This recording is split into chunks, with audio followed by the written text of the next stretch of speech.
Shooter kills 3 at UPS facility. Now look what Muslims were caught doing in the bathroom. In the sanctuary city of San Francisco, California, a gunman opened fire at a UPS shipping facility. By the end of their bloody tirade, which was reportedly caused in an effort to avenge a recent conflict at work, 3 workers and the shooter were dead. As others who were injured were rushed to the hospital, we heard about what Muslims were caught doing in the company bathroom at a different location. UPS is a well-respected company which offers jobs to hundreds of thousands of Americans, including Muslims who have come to the country as part of the refugee program. The respectable shipping company did their part to help a swarm of them out with work, and are now paying the price for it. Minnesota has become the Middle East of America, with accepting more Muslim refugees into their state than any other place in the Union.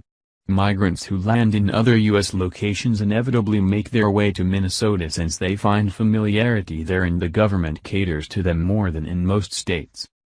These refugees are used to having things their way and making demands that are immediately met. So when a group of migrants went to work for UPS, they expected nothing less.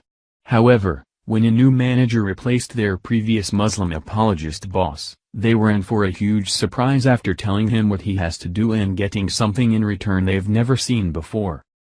While the majority of Muslim migrants enjoy the handouts provided by hard-working Americans, some opt to punch a clock for extra income, perhaps working the minimum amount of time to keep their benefits too. Although employment should be mandatory, it's not, especially in a place like Minnesota. When a Muslim migrant does decide to work minimum hours, liberals use it to make a point that they are genuinely doing so to seek a better life and assimilate into American culture. However, what happens on the job is much different. Those who follow Islam have to also follow a strict set of rules that don't assimilate well into our way of life. Muslims must pray 5 times a day, and it doesn't matter where you are when the time to do so hits. They are required to roll out their mats and praise the God that demands that they destroy Western life. Although Muslims can make up for missed prayer time later in the day, most don't want to deal with rearranging this ritual and impose their religious right on their employer, who isn't forced to make exceptions for any other faith but Islam. Muslim employees at the Mendota Heights UPS had grown accustomed to getting their way with their former boss, who let them take frequent and many prayer breaks throughout their shift, mostly occupying the workplace bathroom to do so. When a new manager replaced the previous apologist, he brought with him a new set of rules that prayer breaks weren't going to interrupt the operations of the facility. However, how he went about it didn't sit well with the entitled Somali migrants. Knowing his staff before taking the position, one of the first orders of business for the new manager was to ask all of his workers who wanted prayer breaks throughout their shift, ABC6 reported. As expected, all of the Muslims immediately raised their hands. After identifying themselves and workers who expected special treatment that others couldn't get, the manager informed all of them that there weren't going to be any more prayer breaks and those who demanded them would be replaced. The Muslim workers tried to tell their boss what he was going to do to give in to them, and he didn't listen, sticking to a general set of rules that everyone working there had to follow. There are only a certain number of breaks that a business is required to give employees, and the prayer rituals would be in excess of that.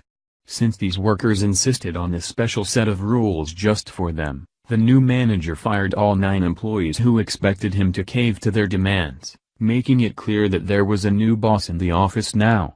The Somali Muslims didn't appreciate being put in their place and took matters immediately into their own greedy hands. The Muslim workers sued their former employer for discrimination, assuming that since the workplace didn't cater to them, the court would. Hoping to cash in on this frivolous claim, they quickly got help for filing this suit from the Council on American-Islamic Relations. There is no lawful reason for any company to stop Muslims from praying when previously that company had allowed such prayers in a manner that did not impact the workplace, Amir Malik said, who is the civil rights director for the group's Minnesota chapter and is representing their former employees, Law News reported. We believe that UPS Mail Innovations and Doherty Staffing Solutions withdrew this reasonable accommodation pretextually, in order to get rid of the Muslim employees, Malik added. Although the amount that the employees are seeking has not been made public, these former employees should not be owed a dime.